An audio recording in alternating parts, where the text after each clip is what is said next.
Kamusta guys? Ito, day 2 na natin ngayon dito sa Singapore. Marami tayong pupuntahan today.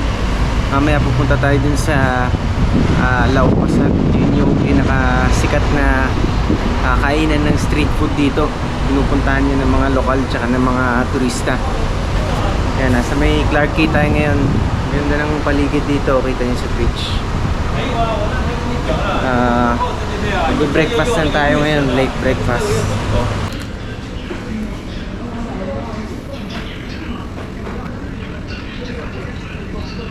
So yung presyo pala ng kinain natin mga tol, mga 15 Singapore dollars, no?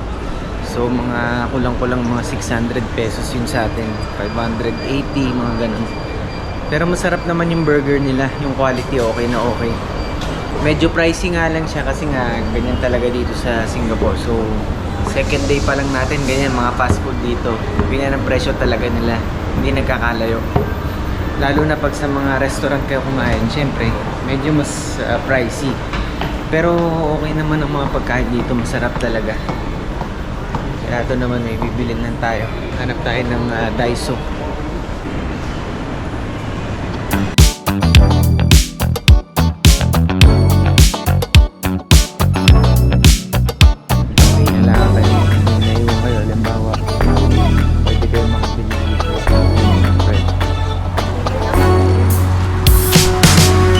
So ito, tambay lang tayo dito sa labas habang kakainin natin tong ice cream na binili natin dun sa Daiso. Sana wag umulan para maturo ko kayo guys, no, habang naglalakad tayo dito sa streets of Singapore. Napakaganda dito sa harapan ko, makikita nyo yung mga ginagamit sa river cruise. Yun yung pinakita ko kagabi sa video, yung bandang 7 PM gumagana na yung mga yan. Marami na rin sumasakay ng mga turista. Pero ngayon, meron pa rin, pailan-ilan. Ganda dito. Teka, kainin natin at baka matunaw.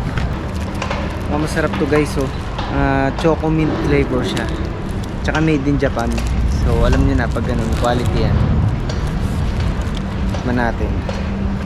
First time ko itong makatry nito eh.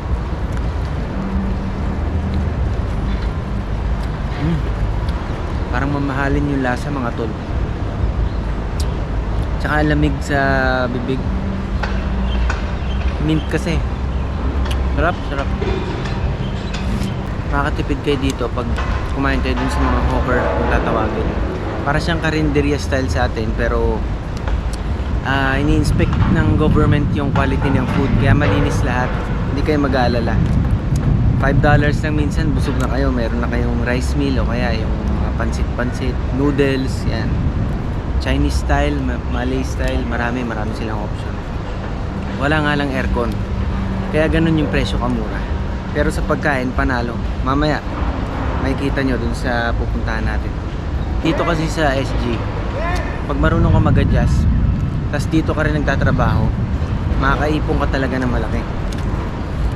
Kahit na nagpapadala ka sa pamilya mo, makakaipon ka pa rin mga tol. Kasi malaki ang sweldo dito, mahal din ang expenses, totoo yun. Pero kung hindi ka na makakain araw-araw sa mga mamahaling restaurant, eh kakain ka sa mga hawker stations instead, malaki ang matitipid mo. Imaginein mo kada meal, kakain ka sa isang medium na restaurant, yung hindi ganong fine dining, sabihin na natin mga $20. Pero kung sa hawker ka kakain, mga $5. So imaginein mo yun, 1/4 lang yung presyo ng kinain mo. So ang laki ng masisave mo nun kada buwan. Tapos yung transportation din dito, ang mura lang din ng bus, ng train, ng MRT. Libre pa ang connecting kapag halimbawa pupunta kayo sa isang MRT station, tapos tatransfer kayo ng bus, walang bayad, libre. Kaya napakaganda ng public transportation dito, very efficient. At talagang makakapunta kayo sa mga pupuntahan nyo. Marami kasing mga bus stop talaga kahit saan kayo magpunta. Hindi kayo maliligaw dito. Kaya yun, public transportation, tapos yung pagkain, yan, makakatipid talaga kayo. Accommodation naman sa tirahan, mahal talaga. Pero meron din kayong mga options para makatipid, tulad ng imbis na solo yung upahan yung bahay, sobrang mahal yan. O kaya solo na condo, sobrang mahal din yan. Pwede kayong mag-rent instead ng solo room. Diba? Sa inyo yung kwarto, pero at least makakamura kayo. Yun nga lang, may mga kasama kayo, may mga housemates kayo. Pero malaki ang matitipid nyo. More than half ng ibabayad nyo sa isang solo condominium unit or bahay.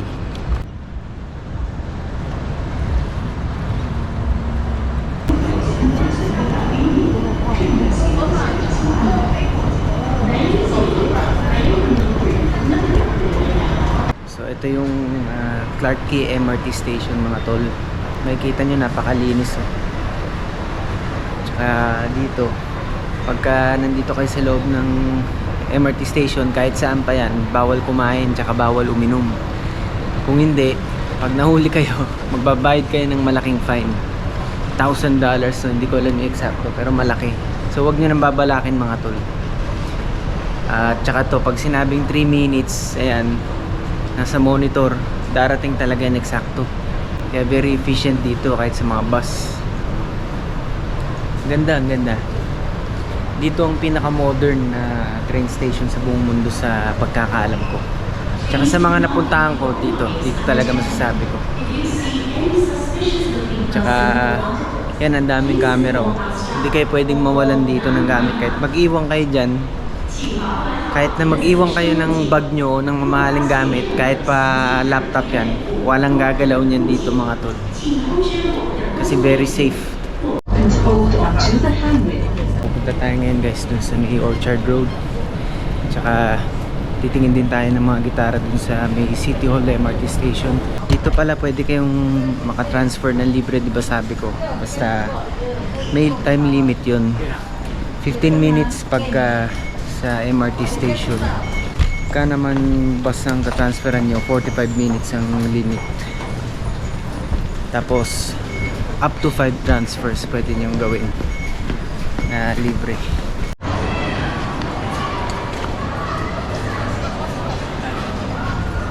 Yun yung MRT, malapit lang.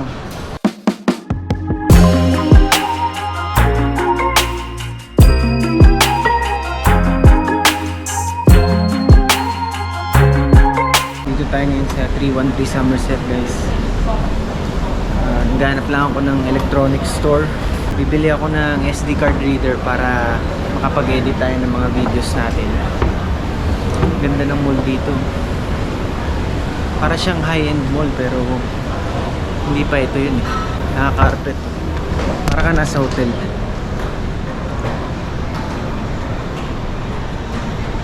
Pagka magsi-shopping lang kayo, GST free dito pag tourist. So ma-avail nyo yung refund pag nasa airport na kayo. Kailangan lang itago nyo syempre yung mga resibo nyo.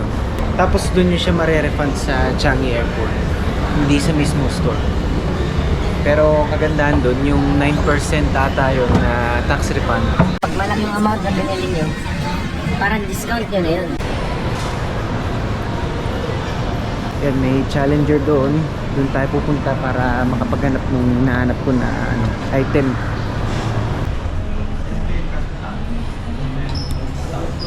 So ito guys, nasa City Hall MRT na tayo, nakalabas na tayo ng station. And mamaya pupunta tayo doon sa sikat na landmark dito, yung malaking simbahan. Yung pangalan is yung Chimes yata yung pronunciation, di ko sure. Pero sikat tong lugar na to kasi dyan nag-taping yung sa Crazy Rich Asians, kung napanood niyo yung pelikula na yun. Doon yung wedding scene. Dito malapit yung mall na tindahan na maraming gitara. Diyan tayo pupunta muna ngayon. Kasi masasaraduhan tayo hanggang 7 o 7:30 lang yung stores.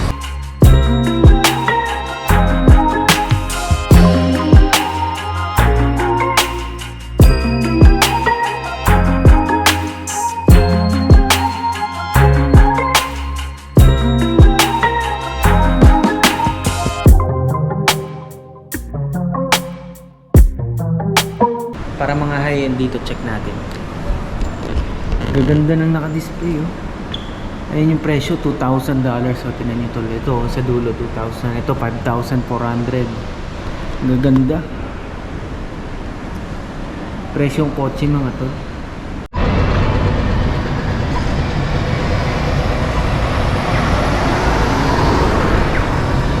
So I think we can't enter because the entrance is only until 5 p.m. Wow naman! Wow! Wow! From what I've read in the Google page. But now we can see that it's more beautiful. You can see there's lighting at this time. And you can see it from here. So let me show it to you guys.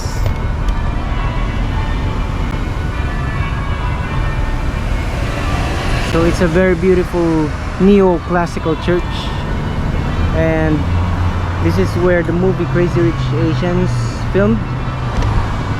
Up to now, people here still use the place for wedding receptions, and there's also restaurants nearby. So it's like an old-fashioned church, neo-classical style within the city. So eto guys, punta na tayo ngayon sa Bugis. Ito next stop natin ngayon.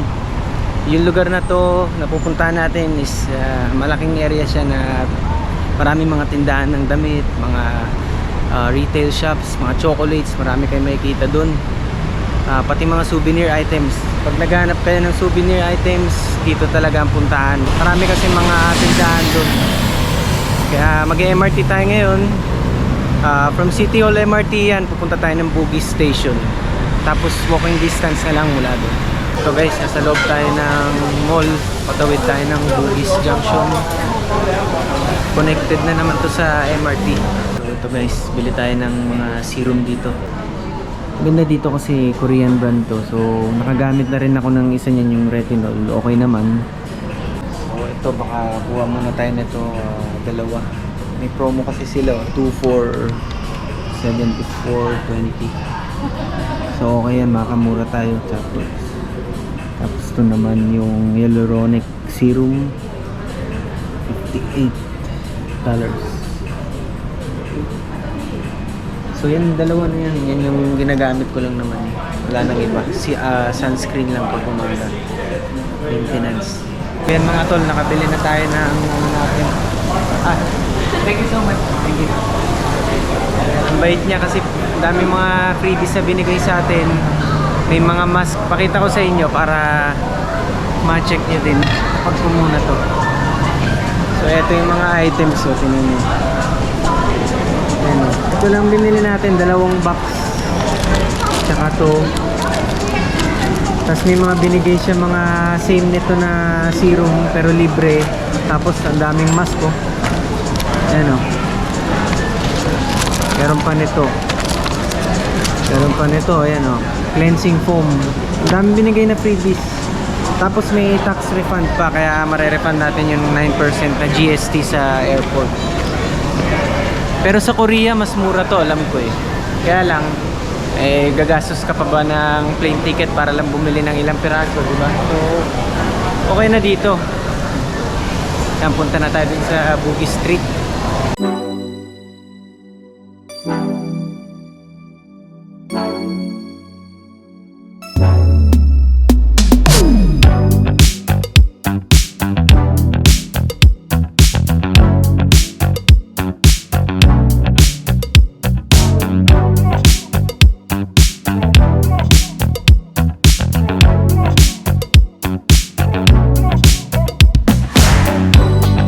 Minsan dito ako bumibili ng damit.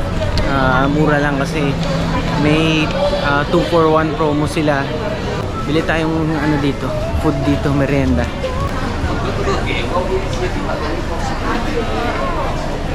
Kain muna tayo dito guys.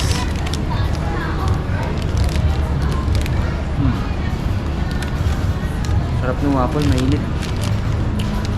So ito mga tol, kinuha ko lang yung power bank ko dun sa hotel. Then ngayon papunta na tayo sa Laupasan. 11 PM na pero 24 hours nakita ko kanina. So bukas pa naman siguro yung mga kainan dun. Sarap maglakad ngayon dito. Peaceful yan, may mga nagsiskateboard dun. Tapos dito malinis talaga, safe. Hindi kayo tatakot tumawid-tawid. Kasi mga motorista disiplinado. Sumusunod yung mga tao sa pag-red yung yung stoplight, hindi sila tumatawid dito. Pag may tumawid, baka Pinoy yun. Hindi ko sinasabing ako yun, mga tol. Ay, ang daming building na nakapalibot. Parang Makati siya na malaking version, tapos mas bago yung mga building. Parang Ayala, hindi Makati kasi pag sinabi mong Makati, merong parte na bulok eh. Yan ang hindi alam ng mga ibang tao sa Pilipinas. Akala nila pag sinabi Makati, maganda. Hindi nila alam may part na bulok. Bulok na bulok, tapos ang daming droga. Naku po, daming korupsyon, daming politiko. Akala nila Makati Financial District. Totoo yun. Yung Ayala pwede pa. Isang bahagi lang naman yung Ayala eh. Napangibabawan na nga para sa akin na-take over na ng BGC yung Ayala So hindi ako mangha, lalo sa mga namumuno diyan sa Makati. Yung mga kalapit na city ng Makati, damay-damay yan. Pagka may droga sa Makati, damay-damay yan. Mandaluyong, Taguig, Pasig, Paranaque, Pateros, BGC, San Juan, damay-damay yan. Bakit yung mga droga sa Makati, doon lang ba yun? Wala namang invisible na barrier ang paglabas ng Makati Damay-damay yan. Kalat ng buong NCR yan. Kaya kayo, watch out kayo mga taga Makati, di ba? Kung mga walang kwenta yung tumatakbo, piliin nyo na lang yung mas hindi demonyo, tsaka yung mas may kwenta kahit na walang kwenta din. Kaya may supercar ano ba to? Nissan GTR yata. Patawid na tayo dun sa kabila. Doon na malapit yung Laupasan.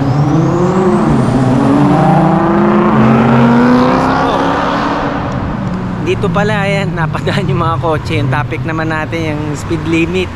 May speed limit dito mga tol. Kahit na gusto kong magmaneho dito, hindi ko na susubukan. Karerista din tayo race car driver tayo dati.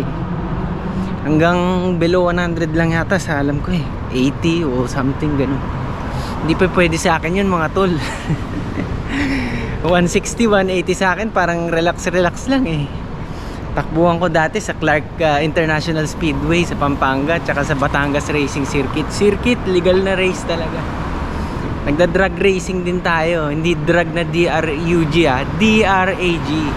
Diba? Yung diretso lang yun na karera. So kahit saan mo ako pakarerahin, kahit sa bundok yan na may kurbada, mananalo tayo talaga mga tol. Yan ang tigasin ng Cavite. Maraming alam gawin, maraming kayang gawin. Bait nung mga kotse dito, sila tumitigil Nakita lang nila na patawid ako, tumigil sila kahit medyo mabilis yung takbo. Sa atin yan, bubusina ng malakas yan. Diba? Kita yung kaibahan ng Singapore, diba? Tsaka Pilipinas, tsaka yung mga ibang bansa. Hindi ako binusinaan, pero yung iba sensitive pag sa atin sa Pilipinas, diba? Mumurahin pa yung tao na tumatawid.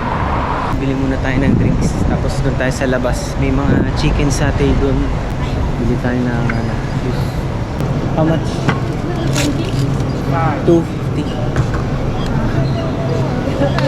Ito na yung milk tea.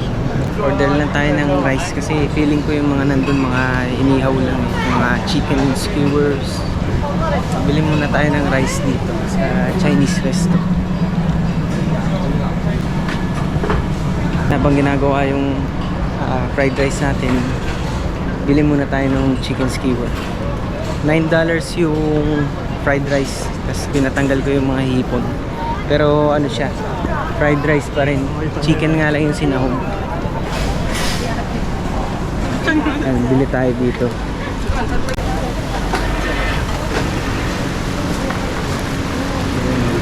Bali $8 to 10 sticks na siya na chicken. Tapos ni-request ko kung pwedeng paghaluin ng beef tsaka chicken. Pwede daw. So yun ang minimum order, 10 sticks. Mura lang din kasi ano na gabi na pero open pa rin sila, di ba? 1 minute lang daw gagawin, mabilis lang. Yung order natin guys, ang dami ng kanin, nagulat ako. Pang 2 tao to, mahigit pa eh. Sabi nila pang 1 person daw. Pero tingnan nyo, dami. Ito rin ang dami oh, 10 sticks. Ang dami ng binigay na sauce. Para siyang peanut sauce na may halong chili na unti. Sana hindi sobra hanggang. Tikman muna natin yung chicken skewer satay, chicken satay.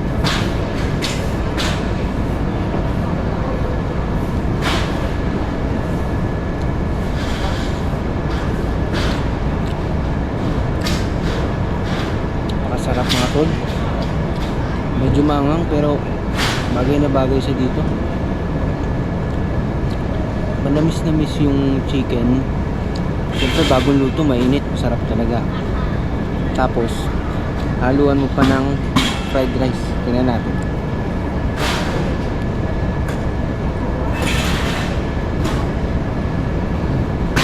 Hindi ganong maalat yung fried rice nila. Hindi lasang betchin, parang natural lang. Sarap ng sauce, may buo-buo pa. Bali ang binayaran ko dito, itong lahat ng to, pati itong drinks, 8 plus 9, 17 plus 2.50, 1950 Singapore dollars lahat. So para mga 800 pesos sa atin. Pero pwedeng pang 2 tao to. Itong ganito karaming meal, pang 2 tao busog na dito. So katiyan nyo yun, parang tag 400, hindi na masama. Kasi masarap naman eh yung ano, skewer. Ito rin masarap yung milk tea. Hindi siya masyadong matamis. Malalasahan nyo yung tea extract na ano eh, natural siya sa panlasa. Hindi lasang powder yung ginamit. Maganda ngayon, dahil nga busog ako, mapipilitan tayo maglakad kahit medyo mahaba papunta dun sa Marina Bay Sands para makita nyo yung view pagkagabi. Makikita nyo ang ganda, may pailaw, presko, very peaceful, tabing dagat. Yan, makikita nyo. Imagine nyo from a swamp village. Alam nyo ibig sabihin ng swamp? S-W-A-M-P. Para siyang pond, yung palaisdaan. Ganun yun sa Tagalog. Ganun ang Singapore dati. Si Lee Kuan Yew pa nga nagkwento niyan. Proud na proud siya na ganun dati ang pinagmulan nitong bansang to eh. Kung hindi dahil sa kanya, ang Singapore ganun pa rin hanggang ngayon. Imagine niyo yun. Walang pag-asang bayan dati. Walang kapag-asa-pag-asa. Walang naniniwala kahit sino na magiging top country ang Singapore eh. Tulad ngayon, wala. Pero dahil sa isang tao, Lee Kuan Yew, diba? The father of Singapore, aka he made the impossible possible because of his political will and love for his country and his people. Diba? Yan ang sinasabi ko. Kaya ako hindi ako nawawalan ng pag-asa sa Pilipinas. Pwedeng maging ganito ang Pilipinas mga tol. At masigit pa dito sa Singapore. Hindi magsisimula ang progreso kapag hindi tayo nagsimula unti-unti. Ang ginagawa natin paatras eh. Ang mga leader natin ngayon ginagawa paatras eh. Gusto nila sarili nila. Ano na lang mangyayari? Mababang karote talaga ang bansa natin.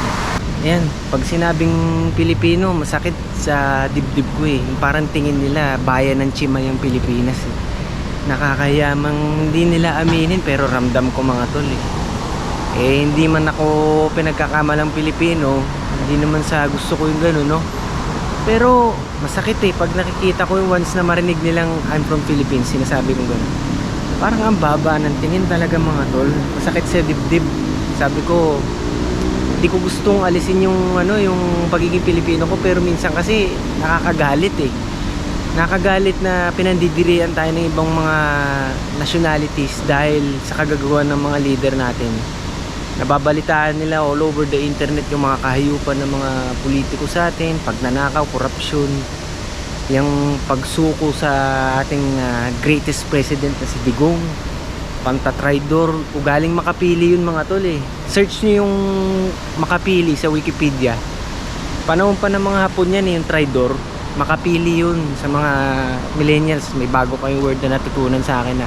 Para sa akin galawang makapili yung mga ganun eh, yung isusuko mo yung ano mo, sarili mong kadugo.